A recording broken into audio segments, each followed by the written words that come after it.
नमस्कार दोस्तों, आज हम पढ़ रहे हैं परमाणु अणु। क्लास है 9th, अध्याय नंबर है 3। दोस्तों, परमाणु की हम बात कर रहे हैं तो वह सूक्ष्मतम कण जो अविभाज्य हो परमाणु कहलाता है।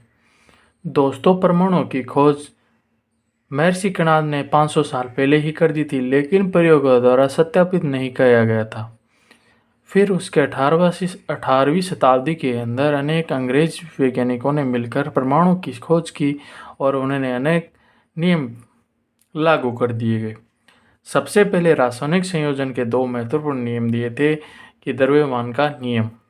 इस नियम के अनुसार रासायनिक अभिक्रिया में द्रव्यमान का न तो सृजन किया जा सकता है न ही विनाश, क्योंकि कोई भी रासायनिक क्रिया किसी प्रकार से क्यों न की गई हो, लेकिन उसके द्रव्यमान में कोई परिवर्तन नहीं होगा।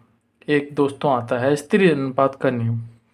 इसमें प्राउस्ट ने इस नियम को इस प्रकार से व्यक्त किया कि किसी यौगिक के तत्व सदैव एक निश्चित द्रव्यमान के अनुपात में ही विद्यमान रहते हैं।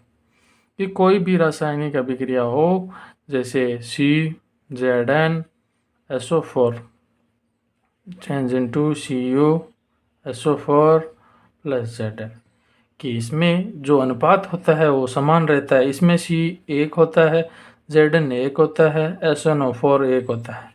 तो दोस्तों यहाँ भी देखिए ZnSO4 मतलब कि यह संतुलित रिएक्शन है, यानी कि उनका संतुलन हमेशा ही बना हुआ रहता है, इसलिए इसको स्थिर अनुपात का नियम कहते हैं।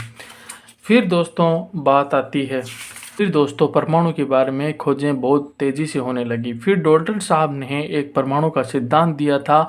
उन्होंने खोज कर ली थी कि परमाणु होता क्या है और अपने सिद्धांत दिए थे।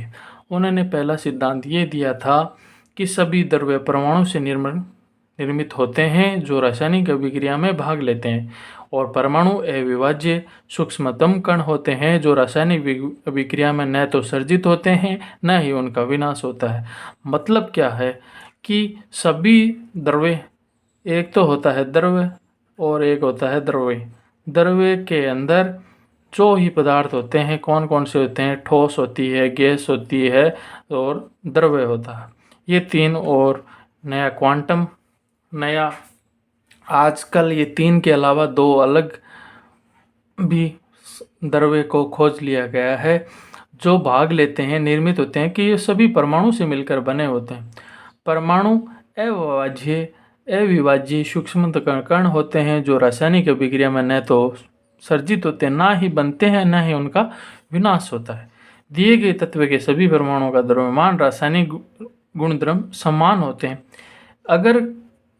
अगर हम किसी हाइड्रोजन गैस के विलयन में सभी तत्व जो एकत्रित होते हैं उनमें सभी के अंदर हाइड्रोजन अणु ही होते हैं, यानी कि एक तत्व के सभी परमाणु समान होते हैं और रासायनिक गुणधर्म भी समान होते हैं। और दूसरा है, जैसे विभिन्न तत्वों के परमाणुओं के द्रव्यमान तथा रासायनिक गुणधर्म भी भिन्न भिन्न होते हैं। मतलब 2 एक ही परिवार के भाई बहन जैसे रासायनिक और द्रव्यमान में समान होते हैं, और भिन्न भिन्न परिवारों के अलग अलग परिवारों की शक्ल और सूरत मतलब सेम नहीं होती है। उसी प्रकार से समझने की कोशिश करिए कि जिस प्रकार H2O है तो उसमें H का प्रकृति अलग होगी, O की H की संयोजकता 1 होगी, ऑक्सीजन की 2 होगी, तो ये चेंज होकर H2O निर्मित करता है। इसीलिए भिन्न भिन्न तत्वों के परमाणुओं के द्रव्यमान और रासायनिक गुण। इसी के साथ दोस्तों अगले मिलते हैं हम नेक्स्ट पार्ट के अंदर, जिसमें अब नया टॉपिक और 9th क्लास के ये 3rd टॉपिक यूनिट है, चैप्टर है, उसको हम कंप्लीट करने की कोशिश करेंगे। जय हिंद, जय भारत।